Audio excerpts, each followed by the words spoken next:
Sideways Stories from Wayside School. Chapter 4 Shari. Shari had long eyelashes. She weighed only 49 pounds. She always wore a big red and blue overcoat with a hood. The overcoat weighed 35 pounds. The red part weighed 15 pounds. The blue part weighed 15 pounds. And the hood weighed 5 pounds. Her eyelashes weighed a pound and a half. She sat next to the window in Mrs. Jewell's class. She spent a lot of time just staring out the window. Mrs. Jewell didn't mind. Mrs. Jewell said that a lot of people learn best when they stare out a window. Shari often fell asleep in class. Mrs. Jewell didn't mind that either. She said that a lot of people do their best learning when they are asleep. Shari spent all of her time either looking out the window or sleeping. Mrs. Jewell thought she was the best student in the class. One afternoon, it was very hot. All the windows were open, yet Shari still wore her red and blue overcoat. The heat made her very tired. Mrs. Jewell was teaching arithmetic. Shari pulled the hood up and over her face, buried herself in the coat, and went to sleep. "Mrs. Jewell," said Kathy, "Shari's asleep." "That is good," said Mrs. Jewell. "She must be learning something." Mrs. Jewell continued with the lesson. Shari began to snore.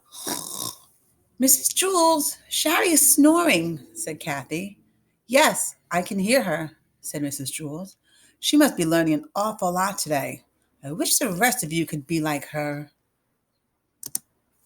Shari began to toss and turn. She flopped over the top of a desk and rolled over on top of Kathy's desk.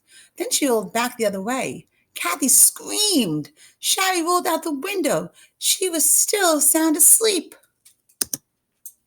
As you know, Mrs. Jewell's class is on the 30th story at Wayside School, so Shari had a long way to go. After she had fallen 10 stories, Shari woke up. She looked around. She was confused. She wasn't in Mrs. Jewell's class, and she wasn't at home in bed. She couldn't figure out where she was. She yawned, pulled the hood over her eyes, and went back to sleep. By the time she had fallen another 10 stories, Wayside School had an exceptionally large playground. Louis, the yard teacher, was way over on the other side of it when he happened to see Shari fall out the window. He ducked under the volleyball net, hurtled past the kickball field, hopped over the hopscotch court, climbed through the monkey bars, sped across the grass, and caught Shari just before she hit the ground. The people in Mrs. Jewell's class cheered. Shari woke up in Louis's arms. "Darn it, Louis," she said. "What did you go and wake me up for?" "I'm sorry, Shari," said Louis. I'm sorry," Shari repeated. "Is that all you can say? I was having a wonderful dream until you woke me up. You're always bothering me, Louis. I can't stand it." And she laughed and hugged him around the neck. Louis carried her back up the 30 flights of stairs to Mrs. Jewell's room.